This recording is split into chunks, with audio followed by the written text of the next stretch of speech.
રક્તદાન એ જ મહાદાન છે, કારણ કે એક ટીપું લોહીને કોઈની જિંદગી બચાવી શકે છે। ત્યારે સુરત શહેરના ગોપીપુરા ખાતે આવેલ હિન્દુ મિલન મંદિર ખાતે Surat Bengali jewellery manufacture welfare association દ્વારા આયોજિત એક દિવસીય રક્તદાન શિબિરનું આયોજન કરવામાં આવ્યું હતું, જેમાં વિશ્વ હિન્દુ પરિષદના નેતા દીપકભાઈ આફ્રિકાવાલા તેમજ સાધુ સંતો અને બંગાળી સમાજના યુવાનોથી લઈને વયોવૃદ્ધ સુધી સમાજના અગ્રણીઓ ઉપસ્થિત રહ્યા હતા અને મહિલા સહિત અનેક લોકોએ રક્તદાન કરીને માનવતા મહેકાવી હતી। સાથે જ રક્તદાન કેમ્પમાં રક્તદાન કરનાર રક્તદાતાઓનું સર્ટિફિકેટ આપીને સન્માનિત કરવામાં આવ્યા હતા અને બંગાળી સમાજના આદરણીય જણાવ્યું હતું કે સુરત શહેરમાં સુરત શહેરને કર્મભૂમિ બનાવીને બંગાળી જ્વેલરી મેન્યુફેક્ચર એસોસિએશન દ્વારા દર વર્ષે નિરંતર રક્તદાન તેમનું આયોજન કરવામાં આવે છે, જેમાં મોટી સંખ્યામાં બંગાળી સમાજના લોકો રક્તદાન કરી રહ્યા છે।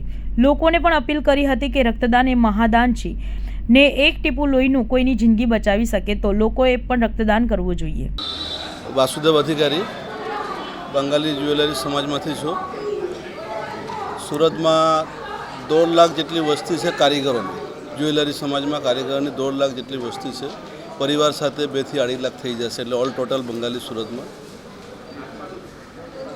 છેલ્લા અમે 2017માં બ્લડ કેમ્પ કર્યા હતા, 550-600 યુનિટ થયું હતું। વચ્ચે પછી કોરોનાના લીધે બંધ હતું ને નાની પ્રોગ્રામ તો થયા જ કરે, 200, 150, 100 યુનિટના થયા જ કરે છે। આ વર્ષે બી રાખેલી છે, 200 થી 250 ટાર્ગેટ રાખેલી છે। મોટી ભાગે લેડીઝો બી છે, કારીગરો છે, બધા જ આપે છે બ્લડ। ને રક્તદાન એવી એક મહાદાન છે કે દર 3 મહિને કરવી જ જોઈએ, દર 3 મહિને બધાને કરવી જોઈએ।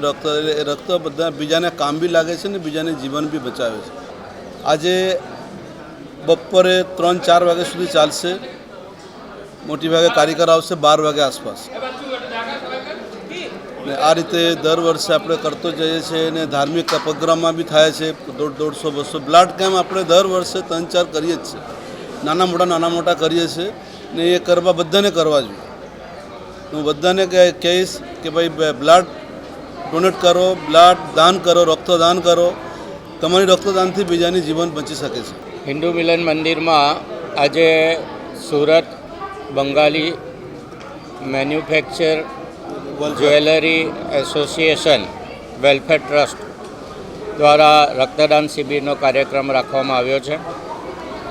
બંગાળી સમાજના મેન્યુફેક્ચર અને જ્વેલરી એસોસિએશનના તમામ અગ્રણીઓ ભેગા મળીને આ કાર્યક્રમ દર વર્ષે કરતા આવ્યા છે, પરંતુ પ્લેગ આવ્યા પછી કાર્યક્રમ બંધ કરવામાં આવેલો અને હવે ફરીથી શરૂ કરવામાં આવ્યો છે।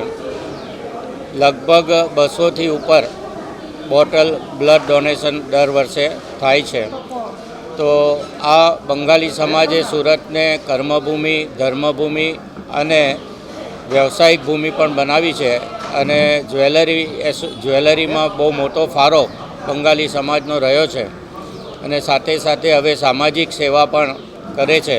તો એમને હું ખૂબ અભિનંદન આપું છું અને મા કાલી એમને એવી શક્તિ આપે કે આવા સામાજિક કાર્યક્રમો પણ વારંવાર કરતા રહે।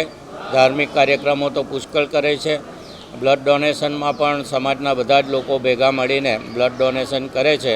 એમને ખૂબ અભિનંદન આપું છું અને સૌ આગેવાનોને આ મા કાલી ફરીથી શક્તિ આપે એવી હું પ્રાર્થના કરું છું। મહિલાઓ પણ મોટી સંખ્યામાં રક્તદાન, હા, એક ખાસ વાત છે કે બંગાળી સમાજમાં મહિલાઓ પણ મોટા પ્રમાણમાં બ્લડ ડોનેશન કરે છે, કારણ કે એમને